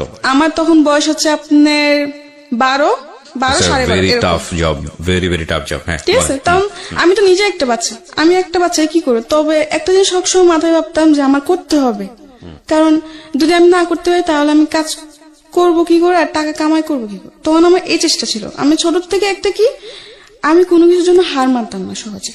আমি যেটা হয় না এটা আমি করবো, বারবার চেষ্টা করবো। তো তখন ওই বাচ্চার দেখাশোনা সব আমি করতাম। তো এমনি এমনি বেশ বাচ্চার সাথে এমনি থাকতে থাকতে বাচ্চা আস্তে আস্তে বড় হয়, ঠিক আছে। বড় হতে থাকলো, বেশ ভালোই সময় কাটতেছিলাম, বেবির সাথে খেলাধুলা করতাম, ফলে কি একটু কষ্ট হতো, যেমন রাতে 2টা-3টা পর্যন্ত জায়গা থাকতে হতো আমার বাচ্চাকে নিয়ে। তো এদিক থেকে আমি একটু কষ্ট পেতাম, ঘুমের থেকে আমি খুব কষ্ট করতাম, ঘুম জিনিসটা বেশি কষ্ট করতাম আমি ওখানে। ওকে। তো যাই হোক, এমনি করতে করতে 6-7 মাস কেটে গেল। যখন বাচ্চা 8 মাসের বয়স, তখন আমি ওখান থেকে চলে আসি। যাই হোক, ওখান থেকে আসারও কারণ আছে, আসতাম না, কারণ একটা বাচ্চাকে রাখতে রাখতে ওটার প্রতি আমার মায়া চলে আসছে। কিন্তু ওরা এমন কিছু করতেছিল তখন যে না এসে আমি পারতেছি না, কারণ একটা সহ্যের সীমানা থাকে। ওখানে কিছু প্রবলেম হতেছে যে বাচ্চা কান্না করতেছে কেন, এটার জবাব দিতে হবে আমার। এখন স্বাভাবিক, একসময় হাসবো, একসময় কান্না করবে, এটাই তো নিয়ম। সবাই তো সবসময় হাসবে না, সবসময় কান্নাও করবে না, এটা তো ওদের বুঝতে হবে। কিন্তু ওটা বুঝে না। ওরা খাবার দিল, খাবারটা পুরোপুরি খায় না। সবসময় কি একটা মানুষ কি সবসময় খাবার শেষ করে উঠতে পারে? এটা বুঝবে না। বলে কি তুই বাচ্চাকে ঠিক মতো খাবার দাবার করাস না, এই করাস না, সেই করাস না, অনেক কিছু। মানে এগুলো নিয়ে আমার সাথে অনেক খারাপ ব্যবহার করতে থাকে, অনেক রাফ ব্যবহার করে আমার সাথে। তো এগুলো আমার ভালো লাগে না। তখন তো আমি বেশ একটু হলো বড় ছিলাম, তো আমার এগুলো অনেক খারাপ লাগতো যে গরিব হয়েছে বলে এত অবহেলা, আমার এগুলো ভালো লাগতো না। পরে আমি কি করি, কিছু বলি না। তো একদিন বাচ্চাকে গোসল করাতে নিচ্ছে। গোসল করা নেওয়ার পরে আমি একটা জিনিস ভুলে আনি নাই। গোসল করাতে নিতে হলে শ্যাম্পু, সাবান, তয়লা, অনেক কিছু, গোসলের যা যা আয়োজন সবকিছু আমার তৈরি করতে হতো। তো ওদিন আমি একটা জিনিস ভুলে আনতে মন নেই, ঠিক আছে। ওইটার জন্য ওই আপু আমার গায়ে হাত তুলতে আসে, আমাকে মারতে আসে। মারে নাই, ওর মা ধরে ফেলে, কিন্তু ওদিন আমার গায়ে এমন ভাবে নখ দিয়ে ধরে যে আমার পুরো নখের খামচি লেগে রক্ত বের হচ্ছে আমার হাতের থেকে। আচ্ছা যাই হোক, পরে আমার কান্নাকাটি করি। তখন আমার খালাম্মাকে ফোন দিই, আমি থাকবো না। কেন থাকবি না? যে আমাকে মারতে আসছে। কেন মারতে আসছে? এই কারণ। তো আমি বলছি হয় এরকম মাঝে মধ্যে, থাক, এগুলো হয়। আমি বলছি না, আমি থাকবো না। এগুলো হয় মানে আমি এতদিন ধরে থাকি, এখন একটা ভুল হয়েছে দেখে ও আমাকে মারতে আসবে, এটা কোনো কথা? আমি রেগে যাই। তো আমার খালাম্মা বলছে আচ্ছা ঠিক আছে, যা, থাকবি না তো থাকার দরকার নেই। এখানে একটা বিষয় একটু ইন্টারাপ্ট না করলেই নয়, হয়তো অনেকে মন খারাপ করবেন আমার ইন্টারাপশন দেখে, কারণ গল্পের কন্টিনিউটি নষ্ট হয়। তারপর বিনীতভাবে বলছি, because this is very important. ছোট বাচ্চা যেসব কাজের লোক যারা টেক কেয়ার করে, তাদের কিন্তু শুধু ছোট বাচ্চার হ্যাসেলটা নিতে হয় না, আরেকটা ভয়াবহ রকমের হ্যাসেল আছে, সেটা হচ্ছে এই মায়ের হ্যাসেল। এই কারণে বলছি যে মা যদি প্রথম সন্তান হয়ে থাকে, খুব কনসার্ন থাকে তার উপর, বাচ্চাটার উপরে, এক। আর 2 নম্বর হচ্ছে মেডিকেলি আপনারা যদি যোগাযোগ করেন তাহলে দেখবেন ওই সময় শরীরে একটা হরমোন থাকে মায়েদের শরীরে, যেটা তাদের অনেক বেশি অ্যাংরি রাখে, অনেক বেশি রাগান্বিত রাখে। সো পান থেকে চুন খসলেই দেখবেন যে অনেক বেশি মেজাজ করছে। তো ওই হ্যাসলটাও কিন্তু ওই কাজের লোকের উপরে গিয়েই পড়ে। সুতরাং বুঝতেই পারছেন ইটস এ ডিফিকাল্ট জব। আমরা মাদেরকে নিয়ে কথা বলি, কিন্তু যখন এটা ডাইভার্ট হয়ে কাজের মানুষের উপর চলে যায়, তখন কিন্তু সেটা আরো ভয়ানক আকার ধারণ করে। এবং 12-13 বছরের ছোট্ট একটা কাজের মেয়ে, তার কিন্তু এই জিনিসটা বোঝার বিষয় না। সো খুব স্বাভাবিকভাবেই তার উপরে হ্যাসলটা অনেক বেশি হয়, যেটা ওর জায়গা থেকে কিছুটা হলেও আমার কাছে মনে হচ্ছে যে এরকম হলেও হতে পারে। হ্যাঁ বলেন। তারপর পরে আমার খালাম্মাকে আনার পর আমার খালাম্মা বলে থাক, তা আমি বলছি আমি থাকবো না, আমার এগুলো ভালো লাগে না, আমার বাচ্চা রাখতে খুব কষ্ট হয়, আমার ঘুমে খুব কষ্ট হয়। আমি দেখা যাচ্ছে বাচ্চা রাখতে রাখতে বিকাল 4টা-5টা হয়ে যায়, আমি দুপুরে খাবার খেতে পারি না। বাচ্চা ঘুমালে তবে আমার খেতে হবে, ঠিক আছে। এখন বাচ্চা না ঘুমালে এমন দিন যায় 4টা-5টা বাজে আমি দুপুরে খাবার খেতে পারি না। আবার বোর সকালবেলা উঠতে হয়, রাত 2টা-3টা বাজে শুয়ে আবার বোর 6টা-7টার সময় উঠা অফিসে যাবে, তোর সবকিছু তৈরি করতে এমনি আমার খুবই কষ্ট হয়ে যায়, আমি অসুস্থ হয়ে পড়তেছিলাম। তো এমনি বললো আচ্ছা ঠিক আছে, আর 1টা মাস থাকতো, আর একটা বাসা দেখি তখন নিয়ে যাবো তোকে। তো আমি বলছি আচ্ছা ঠিক আছে। তো এমনি বলে আপুদের সাথে কথা বলে আমার খালাম্মা যে ঠিক আছে তোমরা একটা নতুন মানুষ দেখে নাও, আমার বোনজি থাকবে না, তো ওকে আমরা 1 মাস পর নিয়ে যাবো, তোমরা 1 মাসের মধ্যে আরেকটা মানুষ নিয়ে নাও। তো আচ্ছা ঠিক আছে। তো ওখান থেকে আমি চলে আসি। চলে আসার পর আমি আরেকটা বাসে যাই, ঠিক আছে। ওখানে যাওয়ার পরে ওখানে আপনি ছিল হচ্ছে আঙ্কেল আন্টি 2জন জব করতো, উনি 2 মেয়ে ছিল। 2 মেয়ে থেকে 1 মেয়ে বিয়ে হয়ে পর শ্বশুর বাড়িতে, আরেক মেয়ে ভার্সিটিতে পড়ে, আচ্ছা কলেজে পড়ে। তো আচ্ছা ওখানে বেশ ভালোই কাটতেছে সময়, কিন্তু একটা পর্যায়ে আবার সে একই প্রবলেম লক্ষ্য করলাম যে আঙ্কেল একটু তার নজর একটু অন্যরকম হয়ে গেছে। তখন আপনি মোটামুটি বোঝেন যাদের ব্যাড ইন্টেনশন আছে, আপনি এটা তখন মোটামুটি বোঝেন, হালকা হলে বুঝি। আচ্ছা তো যাই হোক, পরে ভাল লাগে না, এই তখন মনে মনে বলি যে আমি যেখানে যে আমার কপালে কি এগুলোই মিটে, এগুলোই জুটে, আমার কি একটা ভালো বাসা হবে, জুটবে না কপালে, এগুলো বলে কান্নাকাটি করতাম আর কি। তো আবার বলে আমি থাকবো না, ঠিক আছে। তো এক পর্যায়ে আমার খালাম্মার রাগারাগি হবে, থাকবি না রোজ রোজ বাসা পাল্টানো, কয়েকদিন পর বাসা পাল্টানো, এগুলোকে মানুষ ভালো বলে, এই সে অনেক কিছু বললো। তো আমি বলছি না আমি থাকবো না, যে আমি আর বান্দা বাসা চাকরি করবো না, এক পর্যায়ে বলে আমি বান্দা হয়ে চাকরি করুন না। আচ্ছা, তো বলে তো করবি না তো কি করবি? তো আমি বলছিলাম চাকরি করুন। তুই তোকে এখন কে চাকরি দিব? আমি বলছি কে চাকরি দিব মানে? মানুষকে চাকরি করে না, আমিও চাকরি করুন। আর না হলে আমি রাত্রে কোনো বাসে থাকুম না, আমি সারাদিন কাজ করুন, রাত্রি হলে চলে আসবো। এরকম ভাবে অনেকজন এখনো করে। তো ওরকম ভাবে আমি বললাম যে করবো। তো আমার খালামা ফার্স্ট রাজি হন যে না ও। তো আমার খালামা বলে কি ও সারাদিন কাজ করে ঘুরবি ফিরবি, বাইরে বাইরে ঘুরবি, এগুলো করতে চাস তোরা, এসে অনেক কিছু বাজে বাজে কথা বলে। তো আমি বলছি না, আমি কাজ করব, এতে আমি কোনো শয়তানি করবো না, তোমাদের কথা মতো আমি চলবো। তো আমার খালামাকে বলো ফার্স্ট রাজি হয় না, পরে অনেক জোরাজুরি করে আমি রাজি করাই, ঠিক আছে। তো আমি চলে যাই, ওই বাসার থেকে চলে যাই। যাওয়ার পরে একটা বাসা নিই, সারাদিন থাকি, রাত্রে চলে আসি। ওখানে আপনি হচ্ছে রান্না বান্না। তো আমি তো ছোট ছিলাম, আমি রান্না বান্নাটা বুঝতাম, কিন্তু আমার চেষ্টা ছিল আমি করবো, আমি শিখবো, না শিখলে আমি ভবিষ্যতে রান্না করবো কি করে, আমি এটা ভাবনা ছিল। তো আচ্ছা ঠিক আছে, তো ফার্স্টে গেছি, ওই ঘরে আন্টি দেখাই দিত, ঠিক আছে। ওই ঘরে আন্টি আবার নিয়মটা হচ্ছে কি, উনিও জব করতো, বাট উনি হাজবেন্ডের সাথে উনি ডিভোর্স হয়ে যায়। আচ্ছা, ঠিক আছে, ডিভোর্স হয়েছে, উনি 2টা মেয়ে থাকে, ভালোই, 2টা মেয়ে খুব ভালো, এবং অনেক ভালো ছিল। তো ওখানে আমি রান্না বান্না করি। তা একটা পর্যায়ে দেখতেছি রান্না বান্নার, হ্যাঁ ওখানে আমি একটা জিনিস লক্ষ্য করে ওখান থেকে চলে আসা একটাই কারণ, ঠিক আছে। আমি যেটা সত্য কথা, আমি যে আন্টি বাসে থাকতাম, সে আন্টি একটু ব্যবহারটা অন্যরকম ছিল। আচ্ছা, ঠিক আছে, যেহেতু উনি হাজবেন্ড থাকতেন না, উনি যে ডিভোর্স হয়ে যায়, কিন্তু আন্টির সাথে উনি হাজবেন্ড কোনো সম্পর্ক ছিল না, কিন্তু মেয়েদের সাথে ওর বাবা তো কথা বলবেই। তো যাই হোক, তো একটা বছর দেখি কি যা আন্টির বাসায় প্রতিদিন একটা লোক আসে, কিন্তু যখন আমি প্রশ্ন করলাম কে ওদের মেয়েকে, তখন বলে যে জানি না, আঙ্কেল, ঠিক আছে। কিন্তু আচ্ছা, যখন ওরা মেয়েরা বাসায় থাকতো না, তখন ওই আঙ্কেল রাত্রে আসতো, রাত্রে আসে সারা রাত থেকে সকালে যেত। তো এগুলো আমার বাবাতে লাগলো কি ব্যাপার, উনি আসে কিছু না, আবার আন্টির রুমে থাকে। যাই হোক, এরকম ভাবে ওরা আঙ্কেলটা আসে, ঠিক আছে। আঙ্কেলটা আসলে আস্তে আস্তে অনেক কিছু জিনিস দেখে আমার মনে সন্দেহ হতে লাগলো, তখন তো আমি একটু হলে বুঝতাম। তো একদিন আমি আন্টি ওই আঙ্কেলটা কে? বলে কি ওটা তোর আঙ্কেল। আমি বলছি আঙ্কেল মানে? বলে কি বিয়ে করছে। কিন্তু ওই আঙ্কেলের শুনলাম যে আবার তার আরেকটা সংসারও আছে। আচ্ছা, আমি কিছুটা হলে বুঝতে পারছি যেগুলো হচ্ছে সেগুলো ঠিক না, কারণ আঙ্কেল একটা সংসার আছে, আঙ্কেল হয়তো আরেকটা বিয়ে করছে, বা মানে আপনার কাছে ভালো লাগছিল না বিষয়টা? ভালো লাগতেছিল না। হ্যাঁ। তো আমি বলি কি আমি এখানে থাকবো না। আপনার ওইখানেও সমস্যা হয়? হ্যাঁ, ওখানেও সমস্যা হয় বলতে কি, ওই আঙ্কেল ছাড়া আরো অনেকজনে আসে। আচ্ছা, তো আপনার কাছে পরিবেশটা ভালো লাগেনি, তো আপনি ওখানে চলে গেছি। যাই হোক, যাওয়ার পর আমি বলি কি যে আমি আর বাসায় কাজই করবো না, আমি চাকরি করবো, আমি গার্মেন্টস করবো, না যে কোনো একটা চাকরি করবো। বলে কি এত ছোট মেয়েকে গার্মেন্টস চাকরি দিবে না, এটা সেটা ওইটা তুই পারবি না। তো আমার খালামের সাথে একটা মেয়ে থাকতো, সে আবার গার্মেন্টসে চাকরি করতো। তো আমি বললাম কি আপু, তুমি না আমার জন্য একটা গার্মেন্টসে চাকরি দেখো, আমি না তোমার সাথে চাকরি করবো। তো ও বলে কি আচ্ছা ঠিক আছে দেখবো না, এমনি করে বলে কি আচ্ছা ঠিক আছে দেখবো না। এমনি 1 মাস কেটে যায়, মানে সিরিয়াসলি নেয় না আর কি? না সিরিয়াসলি নেয় না জিনিসটা। তো কেটে যাওয়ার পরে আমি কোনো চাকরি টাকরি করি না, এমনি 1 মাস কাটলো, 2 মাস কাটলো। 2 মাসে আমার খালাম্মা আমার কাছে 5,000 টাকা ধার পেয়ে যাবে, কারণ তার জন্য খাওয়ার বিল দিতে হতো, খাওয়া থাকা 2,500 মাসে দিতে হতো। তো এমনি 2 মাস আমি পুরা বসা, আমার বাড়িতে টাকা পাঠাতে পারতেছি না, ঠিক আছে। আর দ্বিতীয়ত হচ্ছে আব্বু ঠিক মতো কাজ হচ্ছে না, কাজ বন্ধ, অনেক সময় দেখা যাচ্ছে কাজ বন্ধ থাকে, গাড়ি ঘোড়া অফ থাকে। 2 মাস পরে কোনো চাকরি হয় নাই, আমি খুব চিন্তায় পড়ে গেছি। এত টাকা বাড়িতেও প্রবলেম হচ্ছে, সাইডে খালাম্মা এত টাকা পাবে কোথা থেকে, কি দিব না দিব, মাথা পুরা নষ্ট না। তো একটা পর্যায়ে একটা হসপিটালে চাকরি আসে, মানে হসপিটালে দেখাশোনা করার জন্য এরকম একটা চাকরি আসে। তো আচ্ছা আমি কাগজপত্র জমা দিই, আমার জমা নিয়ন্ত্রণ কার্ড ওখানে জমা দিই। আমি তো খুশি, যাই হোক একটা তো কাজ পাইছি। তখন ওখানে স্যালারি ধরছে আপনি 10,000, আমি তো আরো খুশি। যাই হোক 10,000 টাকা স্যালারি পর মাসে 5,000 টাকা বাড়িতে পাঠিয়ে দিব, আর 5,000 টাকা আমার নিজের জন্য রাখবো, আমি বেশ ভালোই। তো ঠিক আছে, ওখানে জবটা নিশ্চয় হয়েছে 8 ঘন্টা করে ডিউটি। আচ্ছা, তো আমি যেখানে থাকতাম ওখানে 3-4 জন নিশ্চয়ই এই একই কাজ। তো আমরা একই সাথে যেতাম, একই সাথে এমনি 1 মাস করে ওই জবটা, ঠিক আছে।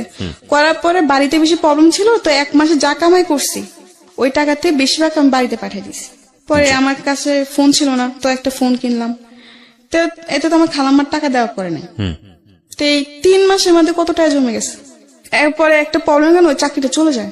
আমি ছাড়ি না চাকরিটা, মানে যারা এটা কিন্তু একটা আপনার একজনের ডিলের মাধ্যমে এটা আনা হয়, আচ্ছা। ঠিক আছে, বিভিন্ন জায়গায় দেয় একই লোক। আচ্ছা। তো ওদের মধ্যে একটা কি জানি প্রবলেম হওয়ার কারণে আপনার চাকরি চলে যায়? হ্যাঁ, আমরা সবার চাকরি চলে যায়। ওকে, মানে যাদেরকে যারা- চাকরি দিয়েছিল তাদের সবার চাকরি হ্যাঁ, চলে যায়। চলে যায়। তো এখন আমি আবার বসা, ঠিক আছে। আবার বলে রাখি, এই চাকরির মাধ্যমে ঠিক আছে একটা ছেলের সাথে আমার পরিচয়। ওই যে বললাম ফোন কিনছি, ঠিক আছে, ফোন কেনার পর টাচ ফোনে কিনছি, কম দামি আর কি। ফোন কিনছি, পর আমার ফোনে প্রবলেম, আমি কারণ বাজার নিয়ে গেছি, ছেলেটার দোকানটা কারণ বাজার, ফোন সার্ভিসিং এ। ফোন সার্ভিসিং ও করে, আবার দেখা যাচ্ছে ফোনে গান টান লোডও দেয়, এরকম একটা। তো ওই ছেলের কাছে যাই, ঠিক আছে।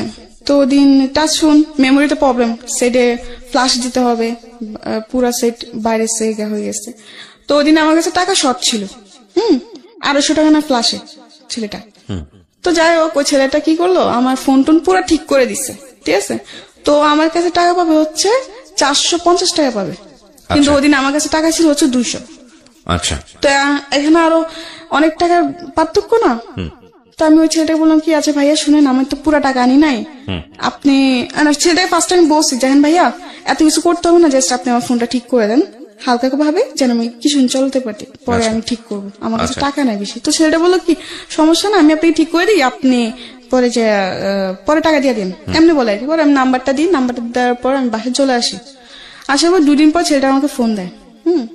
ছেলেটা ফোন দেওয়ার পর আমাকে ভালো মন্দ জিজ্ঞাসা করে, আমি বলছি, কে? বল এরকম না, তো পরিচয় দেয় কি। তো আমি বলছি, আচ্ছা। তো আমি বললাম, হ্যাঁ আমি ভালো আছি। এমনি এমনি আস্তে আস্তে ও ফোন দেয়, ঠিক আছে।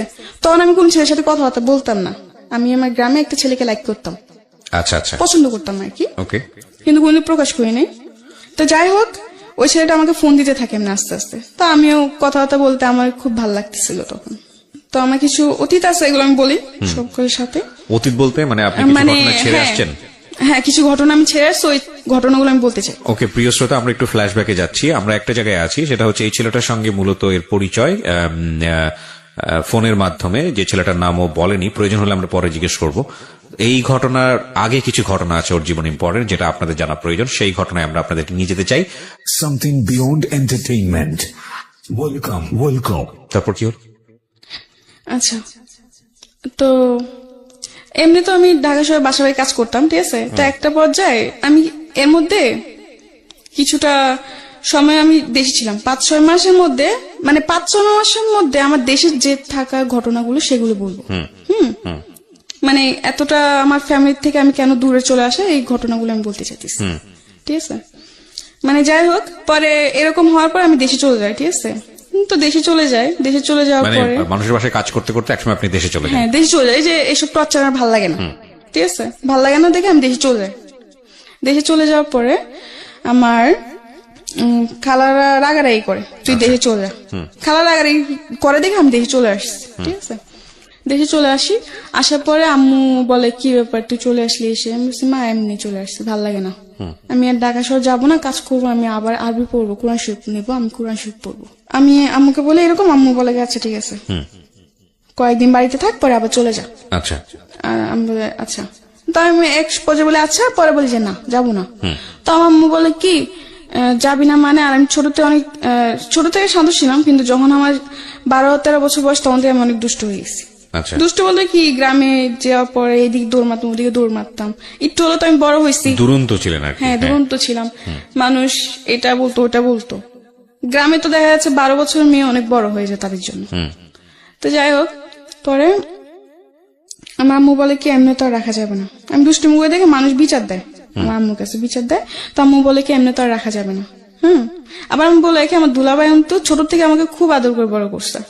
হ্যাঁ, আমি খুব আদরের শালী। যখন আমি ঢাকা চলে যাই, আমার দুলাভাই খুব রাগ করে, কেন ঢাকা পাঠাই দিচ্ছেন। আচ্ছা। না, আমাকে তো পাঠাই, আমি তো নিজে গেছি ঢাকায়। তো যাই হোক, তো আমার দুলাভাই আমাকে নিয়ে, আমার প্রতি আমার দুলাভাই খুবই গেছিল, দুর্বল ছিল। দুর্বল বলতে কি, যে বোন হিসাবে অনেক আদর করতো, আমার বোন হিসেবে আমার প্রতি অনেক দুর্বল ছিল আমার দুলাভাই। আচ্ছা। আমিও তার প্রতি ছিলাম। তো যাই হোক, পরে এরকম চলতে থাকে, ঠিক আছে। তো একটা পর্যায়ে আমার ফ্যামিলি, তখন আমি গ্রামে, ঠিক আছে। আমার বোন জামাইরা, আমি বাড়িতে যাওয়ার পর আমার বোন জামাই, আমার ভাগ্নেরা সবাই আমাদের বাড়ি চলে আসে, সবাই একসাথে থাকি। তো একটা পর্যায়ে কি হয়, একদিন আমার দুলাভাই কাজ করতেছেন, তো আমি কি করলাম, শয়তানি করে পিছের থেকে উনিকে জাবড়াই ধরলাম, কোমরে ধরে হাসতেছি, শয়তানি করতেছি। এটা আমার মামি দেখতে পারে। আচ্ছা। মামি দেখতে পাই, মামি দেখার পর আমার আম্মুকে যে এটা বলে, আমার আম্মুকে আর আমার বোনকে এই জিনিসটা বলে। আচ্ছা। বলার পর ওই জিনিসটা ওরা একটু স্বাভাবিক ভাবে নেয় না, জিনিসটা অন্য নজর ভাবে, বা আমি অন্যভাবে বলে অন্যভাবে নেয়, এটা স্বাভাবিক, বুঝছেন? তো বলার পরে এগুলো নিয়ে আস্তে আস্তে দেখি আমার বোন জামাই আর আমার বোন ঝগড়া করতে শুরু করে। মানে সবাই এটা ডাউট যে আমার বোন জামাইয়ের সাথে আমার কোনো সম্পর্ক সম্পর্ক আছে, আছে। ওকে। কোনো খারাপ সম্পর্ক আছে বা এরকম কিছু, কিন্তু আসলে তো তা না। যাই হোক, এরকম করতে করতে এক পর্যায়ে আমার বোন আর বোন জামাইয়ের মধ্যে খুবই প্রবলেম ক্রিয়েট হয়। ঠিক আছে, খুবই ঝগড়াঝাটি, কি একটা জানি অবস্থা বলার বাইরে। তো আমার বাপ মা এগুলো দেখে বলে কি আমাকে বিয়ে দিয়ে দিবে। আচ্ছা। বিয়ের গেট এই 12-13 বছর বয়সী। হ্যাঁ, 12-13 বছর বয়সে আমাকে তারা বিয়ে দিয়ে দিবে। তো আমার বোন জামাই বলে যে না, এই বয়সে ওকে কেন বিয়ে দিবেন, ওর বড়জন বাকি, মানুষ তো খারাপ বলবে যে ছোটটা বিয়ে হয়েছে বড়টা বিয়ে হয় না, তার মানে ছোটটা নিশ্চয় কোনো প্রবলেম আছে। তো আমার বোন জামাই ফার্স্টে রাজি হয় না। আমার মা বলে কি যে না, বিয়ে দিব, কারণ ওদের সন্দেহ যে আমাকে যদি বিয়ে না দেয় তাহলে হয়তো আমি আমার বোন জামাইয়ের সাথে ভেগে যাবো, আচ্ছা। আমার বোনের সাথে আমরা বিয়ে করে ফেলবো, এরকম একটা কিছু, এটা আমার বোনের জীবনটা নষ্ট হয়ে যাবে। তো যাই হোক, তো অনেক চাপের মধ্যে, ঠিক আছে, আমার এই বিয়ে করতে হয়। আমার পরে একটা বিয়ের কথা আসে। ওই ঝগড়াঝাটির মধ্যে একটা বিয়ের প্রস্তাব আসে আমার জন্য। আচ্ছা। আমার মামা দেখে বলে রাখে, তো আমার মামা বিয়ের প্রস্তাবটা নিয়ে আসে, ঠিক আছে। কিন্তু যার সাথে আমার বিয়ের প্রস্তাবটা আনা হয় সে আমার থেকে অনেক বড়, আমার থেকে অনেক বয়স বেশি, তার হয়তো আমার 2 জন্মে বড় হবে, ওকে। অনেক বয়স। তো যাই হোক, সবাই দেখে শুনে কথাবার্তা বলে তারা রাজি। তো আমাকে দেখে ওদের পছন্দ হয়, তো ওরাও রাজি, আমার ফ্যামিলিরাও রাজি, বাট আমি রাজি ছিলাম না। কিন্তু আমি তখন না বলেও পারতেছি না, যদি আমি এখন এই বিয়ে না করি হয়তো আমার বোনের জীবনটা নষ্ট হয়ে যাবে, 2টা বাচ্চা আছে, ওদের জীবনটা নষ্ট হয়ে যাবে। তখন আমার মাথায় খালি কি করবো না করবো বুঝে কুল পাই নাই, ঠিক আছে। তো আমার বোন জামাই বলে কি এই বিয়ে হবে না, আমার মা বলে কি এই বিয়ে হবে। দুজনের মধ্যে এগুলো নিয়ে অনেক ঝগড়াঝাটি, দ্বন্দ্ব তৈরি হয়। হ্যাঁ, দ্বন্দ্ব তৈরি হয় যে এই বিয়ে হবে, এই তো অনেক ঝগড়াঝাটি হয়, ঠিক আছে। তো আমাকে আমার মামার তো বোন একটা বলে কি, দেখ তোর জামাই বুড়া, এই সেই অনেক কিছু বলে। তো আমার আম্মু এসে বলে কি একদম চুপ, আমার মামার তো বোনটাকে বলে যে একদম চুপ থাকো, কি ছেলেরা কি বুড়া হয়, ছেলেরা কি কোনোদিন বুড়া হয়, এগুলো বলে, গ্রামে এখনো বলে এগুলো, এই ছেলেরা বয়স হলে কি বুড়া হয়ে যায়, এটা ওইটা সেটা অনেক কিছু বলে, ঠিক আছে। তো ওদিন আমার কিছু, তো আচ্ছা যাই হোক, ওদিন কথাবার্তা ফাইনাল, এই বিয়ে পুরো ঠিক আছে। আমার তো একবার জানার চেষ্টা করেন যে আমি এই বিয়েতে রাজি কিনা, আর তখন রাজি না হওয়ার পর ছাড়াও তো কোনো উপায় ছিল না আমার। আচ্ছা। যাই হোক, পরে আমি এই বিয়ের জন্য আমার, হ্যাঁ, কথাবার্তা শেষ, বিয়ের ডেট সব ফিক্স, 1 সপ্তাহের মধ্যেই বিয়ে। এর মধ্যে ওরা চলে যাওয়ার পরের দিন আমার বোন জামাই বলে কি এই বিয়ে হবে না, আর যদি জামাই আসে তো জামাইকে রাস্তা থেকে পা ভেঙে আবার বাড়িতে ফিরাই দিব। আপনার বোন জামাই? হ্যাঁ, আমার বোন জামাই বলে। আচ্ছা। এতে মানুষ আরো সন্দেহ করে যে কি ব্যাপার, সেটাই তো, হ্যাঁ, যে ওকে বিয়ে হতে দিবে, তার মানে নিশ্চয়ই কিছু আছে। তো আমি আমার বোন জামাকে বলি থাক দুলা ভাই, আপনি কিছু করতে হবে না, আমি এই বিয়েতে খুশি। আমার বোন জামাকে ডেকে নিয়ে বলে, মটটট খেয়ে এসে ডেকে নিয়ে আমাকে বলে কি তুই কি এই বিয়েতে রাজি, তুই এই বিয়েতে খুশি? আমি বলছি হ্যাঁ, আমি অনেক খুশি, আপনি এসব নিয়ে আর গ্যাঞ্জাম করেন না, থাক, আমি চাই না কোনো গ্যাঞ্জাম হোক। তো এগুলো বলার পর অনেক কিছু বলে, আমার বাপ মা বলে তুই ভাইবা চিন্তা বল, তুই তো খুশি? আমি বলছি হ্যাঁ আমি খুশি, কারণ তখন এছাড়া আমার উপায় ছিল না, ঠিক আছে, এছাড়া আমার কোনো উপায় ছিল না। ওকে। আমার বোনের সংসার বাঁচানোর জন্য এখন যদি আমার এমন 10টা বিয়ে করতে আমার তখন করতে হবে, কিছু উপায় ছিল না, কারণ আমি তখন ছোট থেকে বললাম যে আমার বোনের সংসার ভেঙে যাচ্ছে। হ্যাঁ, ওকে, এই বিয়ে না করলে আমার বোনের সংসার ভেঙে যাবে, আবার এটা করলেও ভেঙে যাবে, কিন্তু আমার বাবা মা এক কথা এই বিয়ে হবে, আর আমার বোন জামাই এক কথা হবে না, মানে দুজনের মধ্যে এগুলো নিয়ে অনেক। ঠিক আছে, তারপর কি হলো? যাই হোক, পরে এই বিয়ে হয়, ঠিক আছে, কিন্তু আমার বিয়েতে কাবিন না হওয়ার কারণ হচ্ছে যে আমার বয়স হয়নি, কাবিন দেওয়ার মতো বয়স হয়নি, 18 বছর না হলে কাবিন হবে না। তো এমনি 2 দিন থাকার পরে এখন মানুষ বলে কি যে, আমার বাপ মা বলতেছে যদি এখন জামাই ফিরাই দেওয়া হয় তো মানুষ তো খারাপ বলবে, জিনিসটা মানুষ তো খারাপ বলবে যে বিয়ে ভেঙে যে তোমার মেয়ে একটা বদনাম, ওই দিক থেকেও বদনাম হয়ে যাবে। তো যাই হোক, কাবিন ছাড়াই বিয়ে হয়। তো ওরা বলে কি যে ঠিক আছে, যত মধ্যে মেয়ে 18 বছর পূর্ণ না হবে তো তুমি বন্ধ কাবিন হবে না, আর 18 বছর পূর্ণ আমরা কাবিন দিব। তো এমনি করে সবার কথার উপর বিয়েটা হয়। কত বছর বয়সে বিয়ে হলো এটা? আপনার তখন আমি 13তে পড়তেছেন এই অবস্থায়? মানে 13 শেষের দিকে, মানে 14 এরকম কিছু একটা। ওকে, বুঝতে পারছেন ওর বয়স 17 পার হয়েছে, 18 পড়েনি এখন পর্যন্ত। ওর জীবনের অনেক ঘটনা এখনো বাকি, আমরা শুনবো, এবং এই বয়সে ওর বিয়ে হয়েছে। তো আমার বিয়ে হয়ে যায়, বিয়ে হয়ে যাওয়ার পর আমি শ্বশুর বাড়িতে যাই, ঠিক আছে। আবার বলে রাখি আমার আমার হাজবেন্ডের তো 6 ভাই 1 বোন। বোন মারা যায়, ওরা 6 ভাই থাকে, ঠিক আছে। তো 6 ভাইয়ের মধ্যে ও 2 নাম্বার ছিল, সবার বড় আমি ছিলাম। হ্যাঁ, বয়স হয়তো ছোট হতে পারি, হমদে তো সবার বড় ছিলাম। সবাই ভাবি ভাবি বলতো আমাকে, কিন্তু তখন তো আমি কিছুই বুঝতাম না, গ্রামে কোনো কাজ কমে পারতাম না। আচ্ছা, রান্না বান্না কিছু, রান্না তো আমি পারতাম, কিন্তু ওটা তো লাকড়ি চুলায় তো রান্না করা অনেক সহজ না, কঠিন। আগুন লেগে যাওয়ার ভয়। যাই হোক, বিয়ে করার পরে দেখলাম, হ্যাঁ এটা ঠিক যে আমি হয়তো মন থেকে মানতে পারি নাই, কারণ আমার প্রতিটা মেয়ের স্বপ্ন থাকে, তো আমার কিছু স্বপ্ন ছিল। পরে বিয়ে হয়ে যায়, বিয়ে হয়ে যাওয়ার পর শ্বশুর বাড়িতে যাই, ঠিক আছে। তো এমনি এমনি 1 মাস বেশ ভালোই কাটে। একটা মাস খুবই মানে আমার আদর যত্ন কোনো দিক থেকে আমাকে সে কষ্ট দেয় নাই। আচ্ছা, ঠিক আছে। তো 1 মাস পর ওর মেয়ে আসে, আবার বলে রাখি ওর তো 2টা মেয়েও আছে, ওই 2টা মেয়েরও বিয়ে হয়ে গেছে শ্বশুর বাড়িতে। আচ্ছা, মানে ওই লোকটার বয়স কত থাকে তখন? তখন আপনি 40 মানে 50-এর কাছাকাছি। মাই গুডনেস, ওর হাজবেন্ডের বয়স ছিল 50-এর কাছাকাছি, এবং উনি আপনি কত নাম্বার ওয়াইফ ছিলেন ওনার? 4 নাম্বার। 4 নাম্বার। চিন্তা করে দেখেন অবস্থা। ওকে, বলেন তারপর। 4 নাম্বার ওয়াইফ, কিন্তু এটা কেউ জানতো না যে ওর 3টা বিয়ে করছে আগে। আপনার ফ্যামিলি কেউ জানতো না? না, সবাই এটা গোপন করছে। My goodness. ওকে, গোপন করে কেউ জানে না, সবাই জানে যে একটা বিয়ে করছে, বউ পালায় চলে গেছে, এজন্য সে আরেকটা বিয়ে করে এমনি তার একা থাকা যায় না, কেউ তো দরকার। তো যাই হোক, এমনি করে বিয়েটা করে। 1টা মাস পুরোপুরি ঠিক। 1 মাস পর ওর মেয়ে আসে। তো মেয়ে আসে, আমি রান্না বান্না করি যেটুকু পারি, আমার ক্ষমতা যেটুকু আমি রান্না বান্না করি। আর আমার হাজবেন্ড একটা অভ্যেস কি ছিল, ওর মেয়ে এসে কিন্তু কোন ছেলে সন্তান নাই। আচ্ছা, ও সবসময় খালি বলতো যে আমার ছেলে লাগবে, আমার ছেলে লাগবে, খালি ছেলে ছেলে করতো। তা আমি একদিন প্রশ্ন করলাম যে ছেলে আর মেয়ে তো কেউ বানায় না, এটা তো আল্লাহ সৃষ্টি, যা সৃষ্টি যে করে তাই তো বুঝবে, তাই না? এখন তোমাকে যদি আল্লাহ ছেলে না দিয়ে মেয়ে দেয়, তখন মেয়ে হলে ভালো, আর ছেলে তো আরো বেশি ভালো, মানে ওর ছেলে ছেলে এরকম একটা জিনিস। ওকে। তো যাই হোক, ওর মেয়ে আসে, আসার পরে একটা জিনিস দেখলাম, 2-3 দিন বেশ ভালো, 2-3 দিন পরে সে একটু পাল্টে গেছে, একটু অন্যরকম হয়ে গেছে। মানে আমার সাথে বেশি কথা বলে না, ঠিক আছে। ছোটখাটো জিনিস নিয়ে রাগারাগি, চিল্লা পাল্লা, মারধর করতো।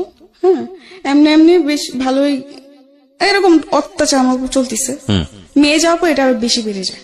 আচ্ছা, বন্ধুদেরকে নিয়ে বাসায় মদ নিয়ে এসে আড্ডা মারা, ঠিক আছে। রাতে 2টা-3টা পর্যন্ত আড্ডা দিত। আমাকে ঘুমাতে দিত, নিজেও ঘুমাতো না, তাদের জন্য আমার বসে থাকতে হবে। এইসব আড্ডা শেষ হওয়ার পরে ও বন্ধুদেরকে বিদায় দিয়ে পরে ও ঘরে আসবে, পরে আমাকে ঘুমাতে হবে। আমি আগে ঘুমাই গেলে এটার জন্য আমাকে বকবে, আমি আগে কেন ঘুমাই যাই। এরকম ভাবে আমার উপর অনেক অত্যাচার করে সে, ঠিক আছে। এমনি এমনি প্রায় 2-2.5 মাস কাটে। আমার হাজবেন্ড বাসা কিন্তু আমি 3 মাসও থাকি না, ঠিক আছে। তো 2.5 মাস পর আমি জানতে পারলাম যে আমি মা হব। মাই গুডনেস, আমি প্রেগনেন্ট, আমি মা হব। 2.5 মাস তখন আমি বুঝতে পারতাম না তখন। তো একদিন হঠাৎ করে খুব মাথা ঘুরতেছিল, মানে মাথা ঘুরতো। বুঝতে পেরেছি আপনি যে সিমটমটা বুঝতে পেরেছেন যে আপনি মা হবেন। হ্যাঁ, তারপর কি হলো? পরে ও তো খুশি। এটা সবাই জানতো না, খুব কমই জানতো, সবাইকে তো ওটা জানানো হয় নাই। ও খালি বলতো ছেলে ছেলে। হ্যাঁ, আমি বলি যে এটা আল্লাহ যা যায় তা, এটা তুমি আর আমি সৃষ্টি করবো না যে। আর তবু আমি মেনে নিছিলাম, ঠিক আছে। যাই হোক, 2.5 মাসে প্রেগনেন্ট। তো একদিন ও বাজারে যায়, ঠিক আছে। তো ওদিন আমাকে বলে কি, মুরগি এনে দিচ্ছে আমাকে, মুরগি এনে লুটি বানাতে বসে আর মুরগি রান্না করতে বসে। তো আমি রান্না বান্না করি, রান্না বান্না করার পরে আমার যে উকিল মা, যে আমার দায়িত্ব নেই, উকিল মা যাকে বলা হয়, সে তার বাসায় যাই আমি সন্ধ্যাবেলা। রান্না বান্না সেটা আমি ভয় পেতাম, একলা করে থাকতে ভয় পেতাম, খুব ভয় পেতাম। অন্ধকার আমার পছন্দ ছিল না, অন্ধকার আমি খুব ভয় পেতাম তখন। তো যাই হোক, পরে ওদিন আমি রান্না বান্না জলদি জলদি সেরে সন্ধ্যার আগে আমি আমার উকিল মার বাসায় চলে যাই, একা বাসায় থাকতে পারতাম না। যাওয়ার পরে ওদিন ও যাদের সাথে কাজ করতো একটা লোক আসে। আসার পর অনেক কিছু বলার পর এগুলো ও শুনে, ঠিক আছে।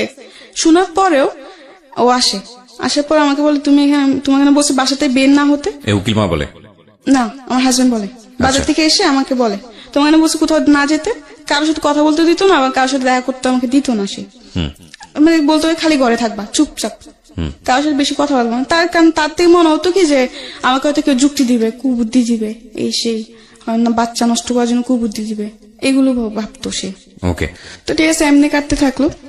এর মধ্যে সে অত্যাচার করে আমাকে, যেমন সবকিছু নিয়ে, খাবার নিয়ে, গোসল নিয়ে, রাত্রে ঘুমানো নিয়েও ডিস্টার্ব করে। মানে ডিস্টার্ব বলতে কি, অত্যাচার করে, ছোটখাটো বিষয় নিয়ে জ্বালাতন। জি। মানে সবসময় একটা পুরুষ বাইরের দিকে মনোযোগ থাকতে হবে, সে ঘরের দিকে নয়। ঘরের দিকে কি মানে এই কাজটা কেন করো নাই, তুমি এটা কেন করতে পারো না, আমি বলছি আমার শরীরটা ভালো লাগে না, আমি করি না, আমি পরে করবো, এটা কেন বলছি, এটা নিয়েও সে গায়ে হাত তুলতো, এরকম আর কি। যাই হোক, তো একদিন বাজার থেকে আসার পরে যেটা বললাম আর কি, যে একজন যে সে যেখানে কাজ করে ওখান থেকে একটা ভাই এসে আমাকে অনেক ধরনের কথাবার্তা বলে যে আপনি এগুলো কেন সহ্য করেন বা এই সেই, এগুলো শোনার পরে তা আমার উকিল মার বাসায় ছিলাম, ওখান থেকে আমাকে হাতটা টেনে বাসায় আনে, আমাকে বলে ঘরে চলো। আচ্ছা আচ্ছা তো আমি বলছি আচ্ছা ঠিক আছে চলো। এটা ঘরে আনার পরে বল খাবার দাও, বিছানার উপর বসেছিল, আমি খাবার দিয়েছি। ঠিক আছে, খাবার দেওয়ার পর 2 বার মুখে দিয়ে আমাকে বলতেছে ও কি বলে তোমাকে, কি বলতেছিল ওরা। আমি বলছি কি বলতে, তুমি কি জানো না, তুমি তো সব শুনছো, আমি তো জানি তুমি অনেক আগে আসছো, আমি টের পাইছি ও যে বাজার থেকে আসছে, আমি বুঝতে পারছি, আচ্ছা কিন্তু এটাও অভিনয় করছে আমি বুঝতে পারিনি। তাই আমি তো বলছি তুমি তো জানো, তুমি তো শুনছো কি আমাকে কি বলছে বা কি বলে নাই। হ্যাঁ আমি শুনছি, কিন্তু আমি আবার তোর মুখ থেকে শুনো, তুই তাকে করতেছ, রেগে যাইতেছে। আর আমি মাঝে মাঝে মনে হয় যে ও একটু পাগল টাইপের, মানে এই ভালো আবার এই হঠাৎ করে খারাপ, মানে ওর কোনো মানসিক প্রবলেম আছে। Something beyond entertainment. Welcome. যেখানটা আমরা ছিলাম যে হাজবেন্ড মূলত আপনাকে অনেক অত্যাচার করতো। হ্যাঁ, তারপর? হ্যাঁ, অত্যাচার করতো, মারধর করতো ছোটখাটো বিষয় নিয়ে। তৃতীয়ত হচ্ছে নেশা টেশা করতো, খুব মানে বাজে আচরণ করতো। যাই হোক, পর আমাকে বলে কি তোর মুখ থেকে আমি আবার শুনি, তো আমি বলছি এক কথা বারবার বলতে আমার ভালো লাগে না, তুমি শুনছো আবার শুনে আবার কেন জিজ্ঞাসা করতেছো। হ্যাঁ, এটা বলার পর ও বাতে মানে খাবারের প্লেটটা ছুঁড়ে ফেলে দেয়, ছুঁড়ে ফেলে দিয়ে উঠে এসে আমার চুলে ধরে আমার গালটা চেপে ধরে বলে বলবি না তুই, আমি বলছি না আমি বলবো না, তুমি একবার শুনছো এখন আবার বলতিছো, আবার বলার জন্য, তুমি জানো না তুমি কি করো, তুমি যা করো তাই তো বলতেছিল। বলছে তাই নাকি, তো মানুষের যুক্তি নাস তুই, আমি বলছি মানুষের যুক্তি কেন নিবো, মানুষ যেটা সত্যি সেটাই তো বলে। এগুলো বলার পর আমাকে অনেক মারধর করে। ঠিক আছে, মারধর করে, আর মারধর করার পর আমি কান্না করতেছি, পরে চিৎকার চেঁচামেচি হয়েছে না, বকাঝকা, অনেক মারধর করে। তো আমার উকিল মা টের পায়, তখন রাত্রে প্রায় 11টার দিকে কাছাকাছি, তখন তো 11টা হলে গ্রাম অঞ্চল নিরিবিলি একদম। যাই হোক, অনেক মারধর করার পরে অনেকজন ধরতে আসলে তাকে মারতে চায়, তার কথা যে এখন যদি কেউ ধরতে আসো তো সবাই মার খাবা। আমার হাজবেন্ড বলে ওকে মেরে ফেলবো না কেটে ফেলবো, এটা আমার ব্যক্তিগত ব্যাপার, ও আমার বউ, ওকে আমার যাই ইচ্ছে আমি তাই করবো। হ্যাঁ, আর যাই হোক, তো আমার উকিল মা এসে বলে যে এই অবস্থায় মারিস না, মারার দরকার নেই, ও যা করছে, আচ্ছা ছোট ভুল হয়ে গেছে, বুঝতে পারি নাই। ও বলে কি না, ও মানুষের যুক্তি নেই। আর আমার উপর সন্দেহ করতো, ও ভাবতো যে অন্য কোনো ছেলের সাথে হয়তো আমার সম্পর্ক আছে, আচ্ছা এটা সন্দেহ করতো। আর ফোন দিলে ফোন চেক করতো যে আমি কোনো ছেলের সাথে কথা বলি নাকি, যদি অন্য একটা নাম্বার দেখছে তাহলে বলছে কে, তা আমি কি জানি কে কোথা থেকে, আমি তো এরকম কিছু মানে জানি না। ঠিক আছে, যাই হোক, পরে একটা পর্যায়ে যখন আমার উকিল মা এই কথাটা বলে যে এরকম ভাবে মারিস না, হয়তো ওর ক্ষতি হবে, তো এক পর্যায়ে উঠে বলে কি যে এই বাচ্চা আমার না, মানে আচ্ছা ওইটা অস্বীকার করতিস। তো আমার রাগ উঠে গেছে, কি বললো এটা। পরে আমি বলছি আমি তুই টাঙ্গা করছি, আমি বলছি এটা তোর কি বাচ্চা না, বলছেন না এটা আমার বাচ্চা না। তো আমি বলছি বেশ ভালো কথা, তোরও বাচ্চা না তো ঠিক আছে, এটা বাইচে থাকার কোনো অধিকার নাই। আমি এই কথা বলে মানে কান্না করতেছি। ঠিক আছে, তখন এই কথা ও শুনে পরে আমাকে মানে লাথি দিয়ে ফেলে দেয়। আচ্ছা, যার কারণে আমি মাথায় খুব আঘাত পাই, এবং কি শরীরে খুব আঘাত পাই। আর মাটিতে ও আমাকে এমন ভাবে মারতেছিল, মানে কি বলবো, জাস্ট পা দিয়ে লাথি দিতেছিল। ওহো, এই প্রেগন্যান্ট থাকা অবস্থাতে? হ্যাঁ, এটা কোমরে, পেটে বা পিঠে, বুকে, মুখে, মানে যেখানে সে পারতেছে। আমি তো মাটিতে পড়ে গেছি। ঠিক আছে, যাই হোক, অনেক মারধর করে। পরে একটা পর্যায়ে ও একটা লাইট থাকে, মানে গ্রামে তো অনেক লাইট দিয়ে চলাফেরা করা হয় যেহেতু কারেন্ট নাই, তো একটা লাইটার ছিল ওর, স্টিলের, সিলভারের। ঠিক আছে, ওইটা দিয়ে আমার একটা মাথায় বাড়ি মারে। পরে আমি আর বলতে পারি আমি সেন্সলেস হয়ে পড়ে যাই। ঠিক আছে, পরে কি হয় না হয় তা আমি জানি না। ঠিক আছে, যখন আবার আমি চোখ খুলি তখন দেখতে পারি যে আমার মাথায় পানি ডালতেছে। ঠিক আছে, আমার হাত পা মুছে দিতেছে, কান্নাকাটি করতেছে। আর এর মধ্যে আমার খুবই খারাপ অবস্থা হয়ে গেছে। ঠিক আছে, আমি প্রায় এই ঘটনার পরে আমি প্রায় 1.5 মাস অসুস্থ ছিলাম।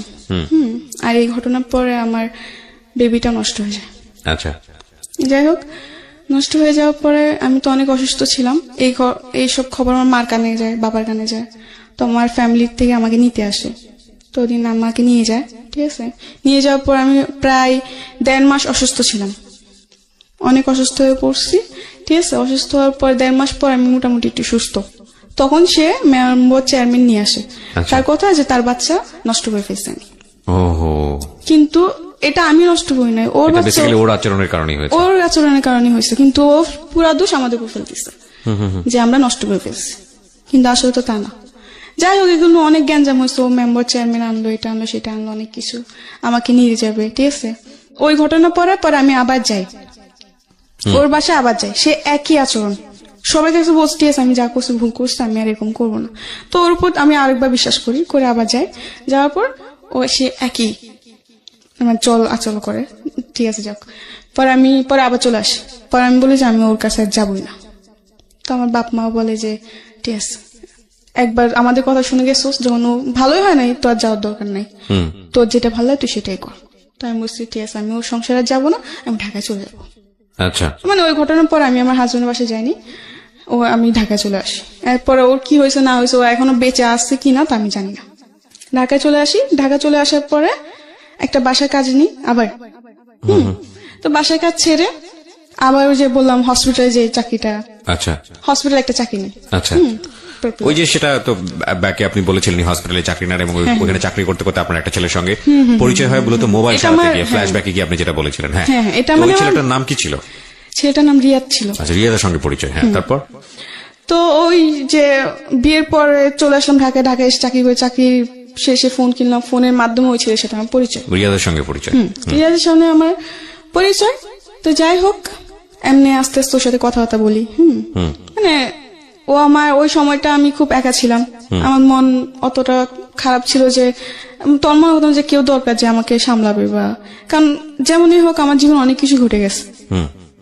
আচ্ছা, তো দেখতেছি ওকে আমি আবার সবকিছু বলছি, আমার যে আমার বিয়ে হয়েছে বা কিছু সবকিছু বলছি। তো আমাকে একটা কথা বললো কি, হ্যাঁ মানুষ জীবনে হতেই পারে, এটা কোনো ব্যাপার না। ও আমাকে এই সাহসটা দিয়ে আমার মন জয় করে নিচ্ছে, যে ও আমাকে এতটা সাপোর্ট দিতেছে, মানে আমি ওর উপর একটা বিশ্বাস করতে শুরু করলাম। যাই হোক, এমনি আস্তে আস্তে কথাবার্তা বলতে বলতে বলতে বলতে একটা পর্যায়ে ওকে অনেক ভাল লাগতে শুরু হলো আমার, ঠিক আছে। ওকে না দেখলে আমার ভাল লাগতো না, বা ওর সাথে কথা না বললে আমার ভাল লাগতো না, মানে অন্যরকম একটা অনুভূতি হয়ে গেছে ওর জন্য, জি, ঠিক আছে। তো এমনি একদিন দেখা করলাম, এরপর আর একদিন দেখা করলাম, যাক পরিচয় হওয়ার পরে ওটাওয়ারি 2 দিন দেখা করলাম, কয়েকদিন পর পরে দেখা করছি।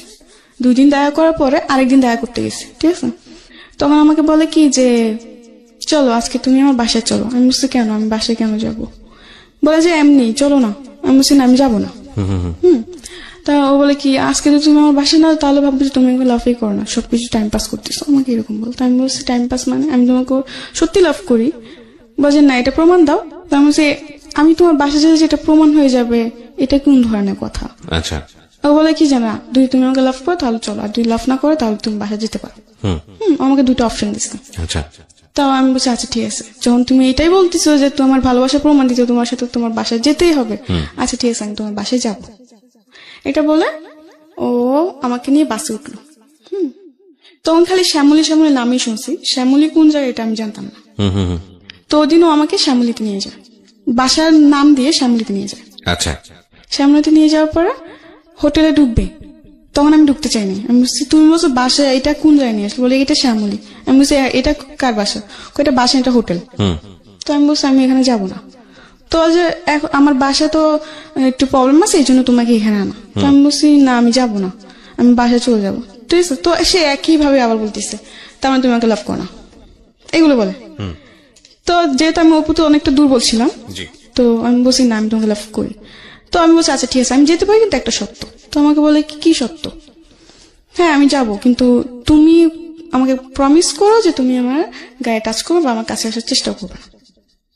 তো আমাকে বলে আচ্ছা ঠিক আছে, প্রমিস করলাম, চলো। আচ্ছা বেশ ভালো কথা। ওদিন গেলাম, বাসায় অনেক মিথ্যা কথা বলছে খালাম্মাদের সাথে। অনেক মিথ্যা কথা বলতে কি, আমি বলছি দেখো আমার একটা বান্ধবীর বার্থডে, তো আমি ওদের বাসায় থাকবো। তো আমার খালাম্মা বলে কিসের বান্ধবী, আজ পর্যন্ত তো কোনদিন শুনি না এই কথা, আজকে হঠাৎ? আমি বলছি সবসময় শুনতো এরকম কথা, মানে অনেক কিছু জবাব দিই। দেওয়ার পর বলে যে আচ্ছা ঠিক আছে। আমার খালাম্মা সকাল সকাল চলে আসিস, বেশি ইয়া করিস না, এরকম বলে, ঠিক আছে। তখন আমি বলি যে আচ্ছা ঠিক আছে। এটা বলে খালাম্মাদের ফোন দিয়ে বলে দিই। বলে দেওয়ার পর ওদিন আমি ওদিন শ্যামলীতে যাই। যার পর আমাকে হোটেল নিয়ে ওঠার পর একটা রুম বুকিং করে ও বিরিয়ানি আনায়, 7 আপ আনার পর আমাকে ও নিজের হাতে বিরিয়ানি খাওয়া দিচ্ছে। আমি বলছি আমি খাবো, ও বলছে না আমি খাওয়াই দিই। ওদিন এত ভালোবাসা কোথাতে উতাল দিয়ে চলে আসছে আল্লাহ জানে। আমার নিজেরও খুব অবাক হইতেছিল ওদিন, যে ছেলে ঠিক মতো কথাও বলতো না, এখন নাকি সে আমাকে ভাত খাওয়াই দিতেছে। বাহ, ভালোই। যাই হোক, অনেক গল্প টল্প করছি। তখন রাত্রে 12টা 12:30 বাজে। আপনার হোটেলের গেট তালা মেরে ফেলে 10টা 10:30টার দিকে। ঢুকলেও নাকি বোরাই নিকারাই ফটোকপি লাগে। তো আমরা যেদিন গেছি ওদিন কিছু লাগে নাই, ঠিক আছে। ওদিন জাস্ট একটা লোক আসছে, এসে কিছু নাম টাম নিয়ে একটা ফটো নিয়ে রুমটা বুকিং দিয়ে দেয়। ওকে, ঠিক আছে। আচ্ছা, যাই হোক, খাওয়া দাওয়া সেরে আমরা গল্প টল্প করে টিভি দেখে, তো আমার ঘুম আসতেছে রাত্রে 12:30 1টা বাজে তখন। তো আমি বলছি আমি ঘুমাবো, তোমার কাছে ঠিক আছে ঘুমাবো। তো আমি বলছি তুমি ওই সাইডে ঘুম, আমি এই সাইডে ঘুমাই। এরকম ভাবে আর কি শুলাম। শোয়ার পর রাত্রে 2টা 2:30টার দিকে দেখলাম যে সে মানে তার মতলব বেশি ঠিক না। আপনি 2টা 2:30টার সময় একটা ছেলের সঙ্গে আপনি একই কক্ষে আছেন, এখানে মতলব ঠিক না হওয়া মানে ঠিক, তার মতলব শুধু দোষ দিচ্ছেন কেন? এটা তো দোষ না, আপনারও। কারণ আমি তো তাকে আগে থেকে বলে দিচ্ছি, ঠিক আছে। এখানে একটা পারসেপশনের ব্যাপার আছে। প্রথম কথা হচ্ছে যে আপনার বয়স অনেক অল্প, সেটা ঠিক আছে, কিন্তু আপনার অভিজ্ঞতার জায়গাটা তো অল্প না। এবং আপনি দেখেন, প্রথম থেকেই আমি একটা জিনিস আপনাকে খেয়াল করেছি, আপনার অনেস্টি। প্রত্যেকটা বাসায় আপনি গেছেন, নিজের পরিবারে থাকতে ভালো লাগে না, কাজের জন্য গেছেন, যেখানে আপনি দেখেছেন অন্যায় আচরণ হচ্ছে আপনি সেখান থেকে চলে আসছেন। চলে আসছেন তার মানে ধরে নিতে হচ্ছে আপনার ইন্টেনশন ভালো ছিল। কিন্তু আপনি এটাও খুব ভালো করে জানেন যে একটা ছেলের সঙ্গে কিভাবে মিশলে সেই ছেলেটা আপনার সুযোগ নিতে পারে, অবশ্যই জানেন। তো জানার পরে আপনি যখন তাকে এরকম একটা কক্ষে আপনি তাকে নিচ্ছেন এবং আপনারা একসাথে স্টে করবেন, সেখানে আপনি আশা করছেন যে সে আপনার সঙ্গে ঋষি পুরুষের মতো আচরণ করবে। এটা কি মানে অন্যায়? এটা একটা এটা নিজের জায়গা থেকে বোঝা কি ঠিক থাকলো? এটা তো আপনি না, এটা আমার বোঝা জায়গা থেকে ঠিক ছিল না দেখে তো আজকে এরকম। এক্স্যাক্টলি। সো আপনি এটাকে স্বীকার করতে হবে যে এটা আমার ভুল, এটা আমার ভুল। কিন্তু ওদিন আমি যে ওখান থেকে যে আমি ওর সাথে ঝগড়া করে বের হয়ে আসবো, এমনও কোনো পথ আমার ছিল না। যদি ওরকম যদি থাকতো আমি ওদিন সত্যি বের হয়ে আসতাম। ওকে, রাতে 2টা 2:30 তখন আমি না পাবো গাড়ি না। আপনি একই সঙ্গে একটা রুমের মধ্যে আছেন, হ্যাঁ, না, ও আমার বিশ্বাসটা অর্জন করছে, ঠিক আছে। আমি মনে করি যে সবাই তো পৃথিবীতে খারাপ না, কেউ তো ভালো আছে। ঠিক আছে, বলেন তারপর। আপনার এরকম জায়গাতে যাওয়াটাই উচিত হয়নি, এখানে গিয়ে আমার এরকম যাওয়াটা উচিত হয়নি। এটা আমি অপরাধ, নিজেকে দোষারোপ করি যে আমার একটা মিস্টেকের কারণে এরকম হয়েছে, ঠিক আছে। এটা আমি নিজেকে দোষারোপ দিই, এটা আমার দোষ, এটা কারো দোষ না। যাই হোক, পরে গেলাম, ও আমার সাথে অনেক খারাপ আচরণ করে, ঠিক আছে। মানে ওর সাথে আমার কি বলবো, ঠিক আছে, আমরা বুঝতে পেরেছি বিষয়টা। তারপর আচ্ছা, যাই হোক, পরে ওদিন সকালে আমি খুব কান্নাকাটি করলাম যে তোমার উপর আমি এত বিশ্বাস করলাম আর তুমি এমন একটা কাজ করতে পারলা কি করে। বলে কি যে এটা তো স্বাভাবিক, এটা তো কিছু না, আর আমি তোমাকে লাভ করি, এমনকি তোমাকে বিয়ে করবো। আমাকে অনেক কিছু দিয়ে মানে আমার কান্না থামায়। তো ও আবার আমার খালাম্মাদের সাথে দেখাও করতে আসছে। আমার খালাম্মা অসুস্থ ছিল, তো দেখা করতে আসছে। মানে অনেক কিছু ওদিন অনেক কিছু বুঝ দিল, ঠিক আছে। পরে ওরা অনেক কিছু কাজ করলো, যেটা দেখে ওর প্রতি একটু আমি বিশ্বাস হয়ে গেছিল যে না, ও যা করছে মানলাম ভুল করছে, হয়তো আমারও কিছু অপরাধ ছিল, তার জন্য এরকম হয়েছে। কিন্তু এখন তো আমাকে ছাড়ে নেই, ও তো এখনো আমার সাথে আছে, এবং কি আমরা বিয়েও করবো। আমি বেশ ভালোই। তাই আমরা দেখা যাচ্ছে কয়েকদিন পর পরে আমাদের যাওয়া হতো, ঠিক আছে। ও আমাকে 2 দিন আগে জানাই দিত, আমি ওরকম ভাবে বাসার থেকে তৈরি হয়ে চলে যেতাম। আচ্ছা, এরকম উড়াউড়ি অনেকদিন চলতে থাকলো, ঠিক আছে। চলার পরে একটা পর্যায়ে আমার খালাম্মারা সন্দেহ করতে শুরু করে যে আসলে তুই কোথায় যাস, কার সাথে যাস। এরপর আপনার রেগুলার এটা মেইনটেইন করতে? হ্যাঁ, রেগুলার বলতে ধর মাসে 2-3 বার এটা হতোই।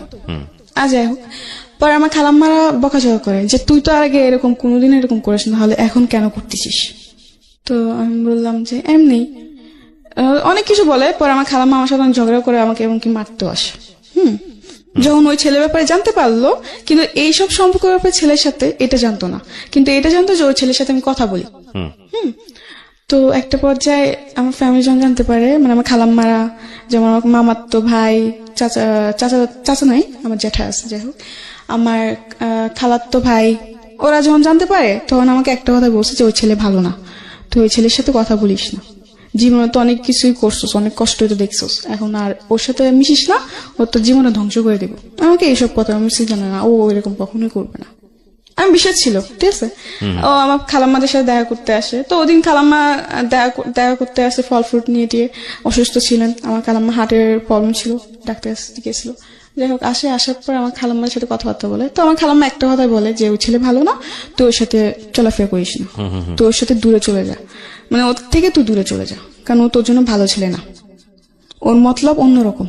আচ্ছা। আমার খালাম্মা বললো আর কি। তো আমি কি যে বলো, তোমাদের সবই খারাপ হয়ে যায়, সবই তোমাদের জন্য খারাপ। তো আমার খালাম্মা বলে যে আজ তো বুঝতেছ না, কিন্তু একদিন বুঝবি ঠিকই, কিন্তু সেদিন বুঝে কোনো লাভ হবে না। তো আমার এসব কথা বলার পর আমি কিছু বলি না, ঠিক আছে। তো যখনই ওর সাথে দেখতেছি যে আস্তে আস্তে ওর সাথে দেখা করাটা আমার বেশি বাড়তেছে, অতিরিক্ত। এটা মানে আমি যে এলাকায় থাকি ওই এলাকায় মানুষের নজরে পড়ে গেছে।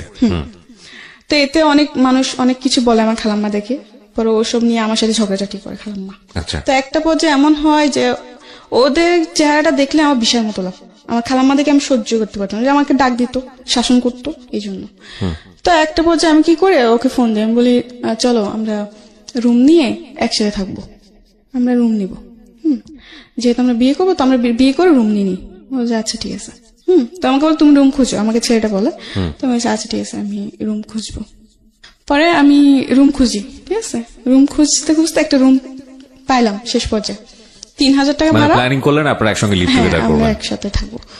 তো রুম খুঁজে একটা রুম পেলাম, ওটার দাম ভাড়া হচ্ছে 3,000। আমরা এমন একটা সমাজে বসবাস করি, এটা অবশ্যই অস্বীকার করার মতো নয়।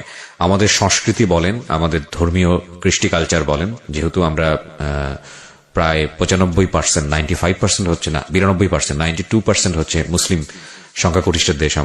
আমাদের ধর্ম, আমাদের সংস্কৃতি, আমাদের সামাজিকতা কোনো কিছুই এই ধরনের স্টে বা একই সঙ্গে থাকা বা কনজুগাল লাইফ বা লিভ টুগেদার এটা সমর্থন করে না। এখন কথা হচ্ছে পাশ্চাত্যে আছে, পাশ্চাত্যের সংস্কৃতি দ্বারা আমরা প্রভাবিত হচ্ছি, অনেক ডেসপারেট হয়ে যাচ্ছে ছেলেমেয়েরা আজকালকের এই ইন্টারনেট কমিউনিকেশনের যুগে। ব্যক্তি স্বাধীনতার উপরে প্রাধান্য দেওয়া হচ্ছে, কিন্তু সামাজিক রীতিনীতি বহির্ভূত কোনো আচরণই ব্যক্তি জীবনে আসলে কোনো ভালো রেজাল্ট বয়ে নিয়ে আসে না। কারণ যে সমাজে যেটার চল, আপনি যদি সেটার সাথে ম্যাচ করতে না পারেন, তাহলে সারাটা জীবনে আপনার সমাজের সঙ্গে যুদ্ধ করতে হবে। সেই যুদ্ধ আপনাকে কি দিবে জানি না। আপনি যদি খুব খ্যাপা হন, ঠিক আছে আমি যুদ্ধ করে যাবো, that's a different thing. But আপনি যদি হ্যাপি হতে চান, তাহলে যুদ্ধ করে কখনো হ্যাপি হওয়া যায় না। Something beyond entertainment. Welcome. ওকে, কথা না বাড়িয়ে বৃষ্টির কাছে আবারও ফিরছি। হ্যাঁ বৃষ্টি, তারপর পরে যাই হোক আমরা এরকম ডিসিশন নিই যে আমরা একসাথে থাকবো, ঠিক আছে। তো আমি রুম টুম দেখি, দেখার পরে রুম ব্যবস্থা হয়, তো আমি ফোন দিই। ফোন দেওয়ার পর বলছে যে বাড়িওয়ালা বলছে অ্যাডভান্স দিতে, আর তোমার বোনের ফটোকপি আর কাবিন নামা চাইছে, এই কথা বলছে। তো এই কথা বলার পর বলছে আচ্ছা ঠিক আছে। তো আমি বলছি চলো আমরা বিয়ে করিনি, কাবিন নামা তো দিতে হবে, তো কাবিন নামা ছাড়া তো রুম দিবে না। এটা বলার পর বলে আচ্ছা ঠিক আছে, বলে কি আমি তোমার কালকে জানাইতেছি, এই কথা বলার পর আমাকে বলে কালকে জানাইতেছি, মাসের পুরো শেষের দিকে। আর আমি ওদের আমার খালাম্মা দিকে বলছি যে আমি তোমাদের সাথে আর থাকবো না। এই নিয়ে অনেক কিছু বলে যে কোথায় যাবি, দেখ পৃথিবীটা যত সহজ বল ততটা না, অনেক কঠিন এই পৃথিবী, এই সেই, কোথায় যাবে একটা মেয়ে, এই অনেক কিছু বলে। তো আমি বলছি তোমাদের এসব ভাবতে হবে না, আমার যা করে আমি তাই করুম। মানে অবাধ্য ছিলাম, কথার অবাধ্য ছিলাম। যাই হোক পরে ও একদিন পর ফোন দিল আমাকে, ফোন দিয়ে আমাকে বললো যে সরি আমি রুম নিতে পারবো না, একটু প্রবলেম হয়ে গেছে, আমি ইমার্জেন্সি যেতে হবে। ওকে, মানে রিয়াদ আপনাকে এটা বললো? হ্যাঁ, ও আমাকে এটা বললো। তো আমি বললাম যে এটা তুমি কি বলতেছো, রুম নিতে পারবো না মানে? মাস শেষের দিকে আমি খালাম্মা দিকে বল দিছি যে আমি ওদের সাথে থাকবো না, এখন আমি কোথায় যাব? এছাড়া তো আমার কোনো জায়গা চিনা জানা নেই, ঠিক আছে। তো এইসব বলার পর আমার জিনিসটা অনেক খারাপ লাগলো, যার জন্য আমি এত কিছু করলাম, এত স্যাক্রিফাইস করতেছি, সে কিনা বলে এরকম কিছু। অনেক রাগ উঠছে ওর উপর আমার। রাগে আমি ওর ফোন নাম্বারটা ডিলিট করে দিছি। দিয়ে আমার একটা মামাতো বোন ছিল, বলে রাখি আমার মামাতো বোন ওর আব্বু আম্মু আসার আগে আমার খালাম্মার সাথে 3 মাস ছিল। তার মানে আমার সাথে খুবই একটা বোনের থেকে বেশি বান্ধবী ছিল, ঠিক আছে। আমরা যখনই যেতাম একসাথে যেতাম ঘুরতে টুরতে, আর ও আমার ব্যাপারে সব জানতো। আমার রিয়াদের সাথে যে আমার এরকম সম্পর্ক এটাও জানতো, ঠিক আছে। তো আমাকে অনেক সাবধান করছিল, কিন্তু আমি মানি নাই। যাই হোক পরে একটা পর্যায়ে ও না করে দেয়, ও রুম নিবে না। তখন আমার মাথায় চিন্তা ঢুকে গেছে যে ও রুম নিবে না, তাহলে আমি কি করবো, কোথায় যাব? আমি তো তেমন কিছু চিনিও না। আচ্ছা যাই হোক পরে আমার ওই মামাতো বোনটাকে ফোন দিই, ফোন দেওয়ার পর বলি যে দেখ এরকম এরকম তুই আমার জন্য একটা চাকরি ব্যবস্থা আর থাকা খাওয়ার জায়গা ব্যবস্থা কর। তো বলছে আচ্ছা ঠিক আছে, সমস্যা নেই, আমি করতেছি। ও 2-1 দিনের মধ্যে একটা ব্যবস্থা করছে একটা মেয়ের সাথে। মেয়েটার নাম হচ্ছে আপনার সুবর্ণা। দেখতে অনেক সুন্দর ছিল, খাটো খুটো, বেশ ভালোই ছিল। ওকে, তো ওই মেয়েটার সাথে আমার থাকা খাওয়ার ব্যবস্থা করছে আমার মামাতো বোন। করার পর আমি বলছি আচ্ছা ঠিক আছে, তো আমি যাই। আমার খালাম্মাদের কাছ থেকে বিদায় নিয়ে চলে যায়। আমি যাওয়ার পরে ওখানে আমাকে নিয়ে যায় ওই রুমে, ঠিক আছে।